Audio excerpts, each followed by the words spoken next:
New York City college professor has been placed on leave after a hot mic moment during a public school meeting. An 8th grader discussing a possible school closure interrupted. They're too dumb to know they're in a bad school. I mean, apparently Martin Luther King said it. Like, if you train a black person well enough, they'll know to use the back. You don't have to tell them anymore. They just Allison Friedman, what you're saying is absolutely hearable here. You've got to stop. After that, shocked faces and about 10 seconds of silence, a moment that has Hunter College buzzing. You could tell by their facial expression they were all stunned, and I was like shocked too. It felt so wrong. It is wrong. Allison Friedman is a 10-year biology associate professor here, and now her employer is reviewing what happened, explaining that she was on a call as a parent private citizen, the school issuing a statement describing her comments as abhorrent, adding, "We stand firm in our enduring commitment to sustain an inclusive educational environment that is free of discrimination of any kind, in which people of all identities will feel welcome and can thrive." Friedman has not returned our request for comment, but she tells the online newspaper, the West Side Rag, in a statement that she was talking to her child. "I was trying to explain the concept of systemic racism by referencing a historical example. Due to an inadvertent unmute, part of that conversation was captured. My remarks were not directed at the student speaker, and they do not reflect my beliefs or values."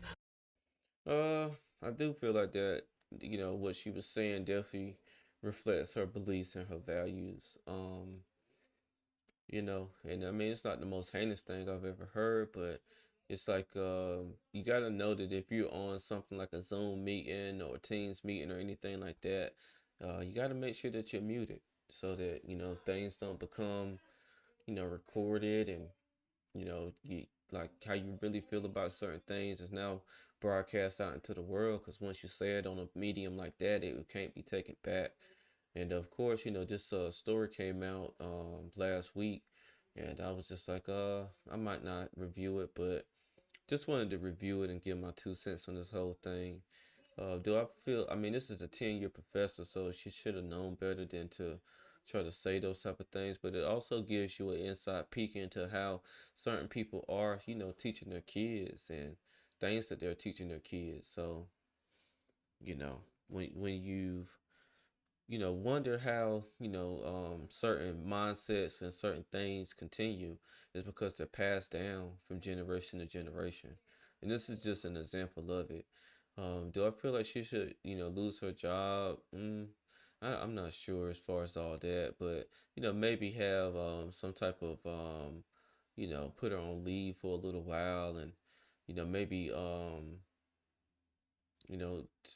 like, switch her up as far as the classes that she's teaching or something of that nature. But I'm not really gonna be an advocate of anybody losing their job, but she definitely needs to be held accountable, because she may say that she doesn't reflect these values or didn't mean any harm or was just trying to do any type of malicious, or didn't have any malicious intent, but words definitely hurt people, and people take things, the way that they take them.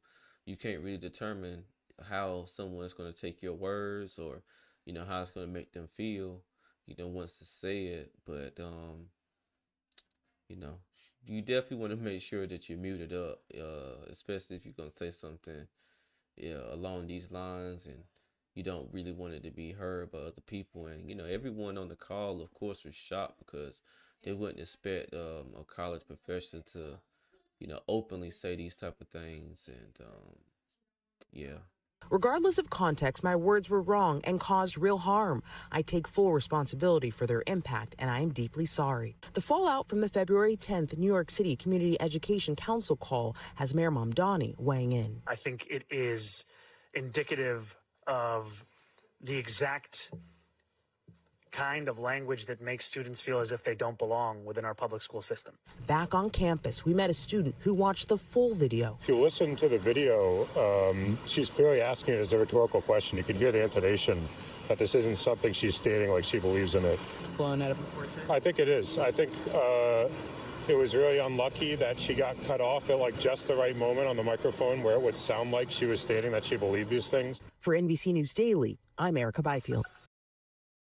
And I agree. You just get that clip, and a lot of times clips, of course, as we all should know, can be taken out of context. So definitely unfortunate. And again, you just want to make sure that you're not on the mic just saying any and everything, and just you gotta be careful. You gotta be careful of hot mic situations, and if you don't want people to have an opinion or to pick apart what you're saying, then you make sure that you're on mute and make sure it's not recorded, and can be put out into the world where people can examine it and have their own opinions as far as what you're saying.